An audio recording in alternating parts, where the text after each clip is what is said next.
Good morning and welcome to Wellness Wednesday. Today we have a very special guest and great colleague of mine, Sanja Lamar. Do you want to introduce yourself, Sanja? Yes. Hello, I'm Sanja Lamar. I work here at Family Health. I'm the nurse manager of the adult clinic as well as the quality assurance nurse. Wonderful. And again, James will get on to me if I don't introduce myself too. I'm Virginia Inge. I'm a licensed counselor here at Family Health and the behavioral health administrator here. So today we are surrounding the topic of customer service here in addition to internal customer service. So we thought of this idea and I asked Sanja to come on because she really carries herself not only as a leader in helping other people stay positive, stay upbeat, and be assertive in getting what patients need, but also, I've just seen you interact with patients, and you really, I think, do a great job. So I wanted to kind of gather some insight from her and learn from her in how to build this organization and really make a positive difference in these people's lives. Thank you so much for joining us. And thank you, Virginia, for allowing me to be here. Absolutely. So first, let's quickly distinguish what the difference is between internal customer service and just customer service. So I'm going to start with customer service. Customer service primarily is just making sure we try to meet the needs of our patients or of the customer. And we can do that by caring for their needs, delivering helpful, high-quality service, and assistance, maybe before they get their appointment and after in following up with them. So that's customer service. Anything you wanted to add to that definition? Well, our version of customer service as well is meeting the patient's needs and how we could better serve our patients. Absolutely. So we absolutely want to consider ourselves as meeting our patients' needs and their goals. Yes, absolutely. And caring, right? Absolutely. So internal customer service oftentimes basically surrounds how we treat one another as employees, along with building those communication skills among the internal staff. Yes. And what else were you thinking to say that we talked about earlier? Yes. So our internal customer service is also engaged with how we communicate amongst each other, how we help to build our communication skills, and how we're able to help each other reach our goals, whether it be our tasks within our incorporation, or maybe how we're able to encourage our patients to reach their goals within their care plans. Yeah, that's true. And we actually talked going up the stairs and coming here that, like, both of us have been extremely busy today. There have been needs here, there. Sometimes patients don't come to their appointments on time. Sometimes things come out of the blue, and it can be stressful, right? Yes. But I observed Sanja, and, she was just still being very patient and kind to the next person that she helped. And I think that that's a huge thing that we wanted to talk about, that sometimes professionalism incorporates kind of pushing aside your own feelings and looking to just best meet the needs of the patient. Practicing some patience and some self-discipline, really, and containing your own emotion, because when you're at work, and our job is to serve the public. So we really strive for that, right? Absolutely. And I know I'm not perfect, and I know none of us are, right? But I think the big point that we talked about is we try our best.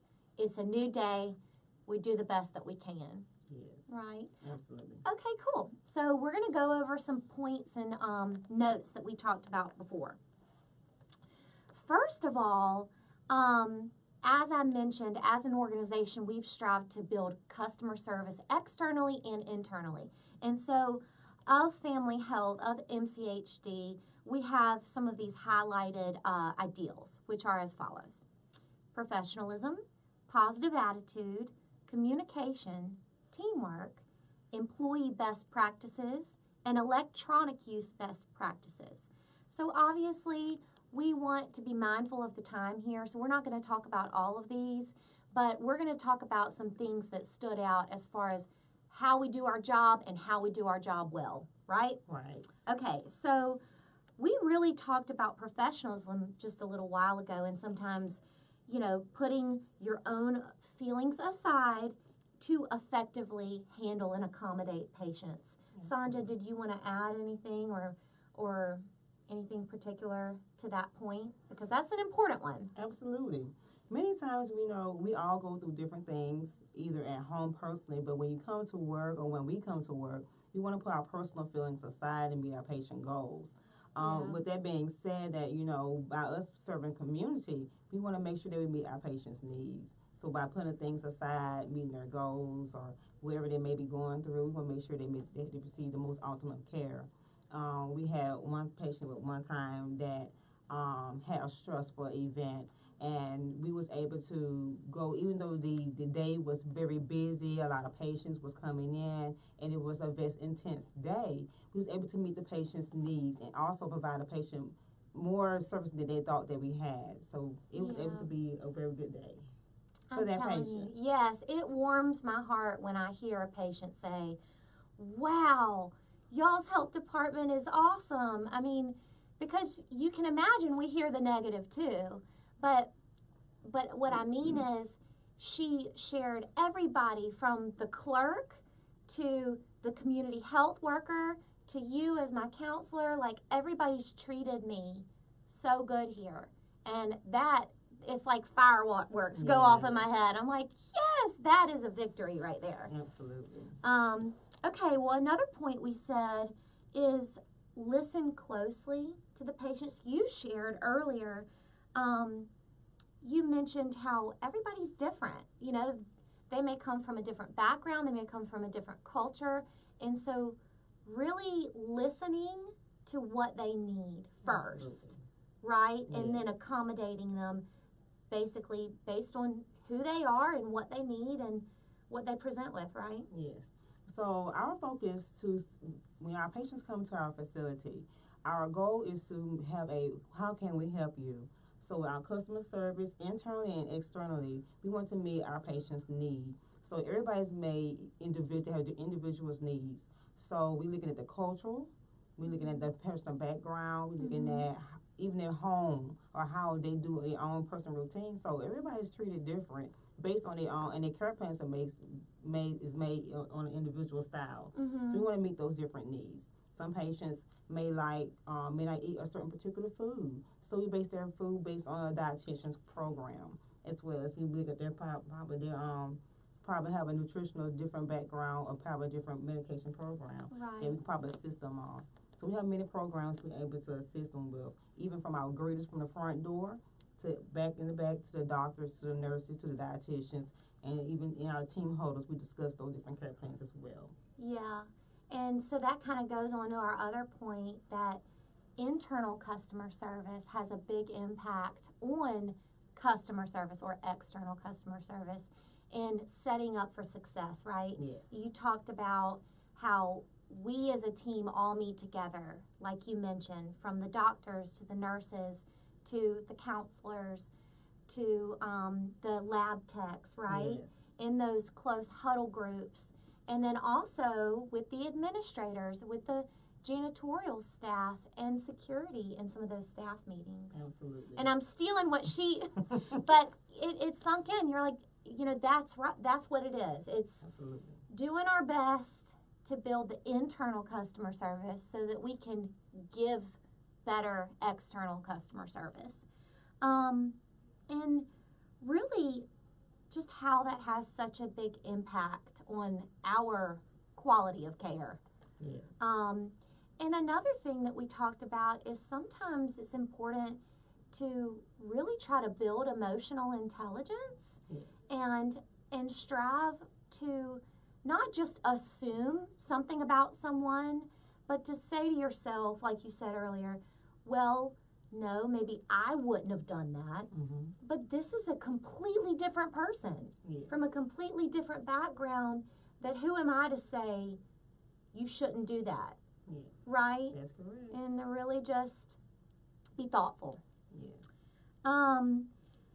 So really, the point is including everybody in that patient care and starting with ourselves. So we all get moody sometimes. We all have bad days. We all have really hectic lives every now and then. I mean, with the holidays, it can be stressful balancing work and personal life. We know this, right? But it's remembering why we're here. And I think that's a great place to conclude. You know, my why is to just care and love people. And I think we really connect on that too. Yeah. Can you maybe share, I know this is kind of impromptu, but your why for why you are in this role here at Family Health? Well, actually, when I was younger as a child, the Family Health was the place where my mom took me here. Okay. And the customer service and the resources that I received here was always embedded in my mind. Wow. And as I became a nurse, as I became older, became a nurse, I yearned to come back and to serve the community as well. And I remember the people, the doctors, the nurses, the clerks, to provide the optimum services, the gentle smiles, the handshakes, and that embedded in my heart. And that's why I desire to come back and to return to services. Wow, So that's incredible. That's amazing. So I'm not going to say another word. Let's just end there. Again, to make an appointment here for counseling or for other services, including doctor's appointments, you can reach us at Central Appointments at 251-690-8889. And I hope everybody has a great Wednesday and rest of the week, and hopefully this was useful for you. Have a good one. bye-bye. Bye.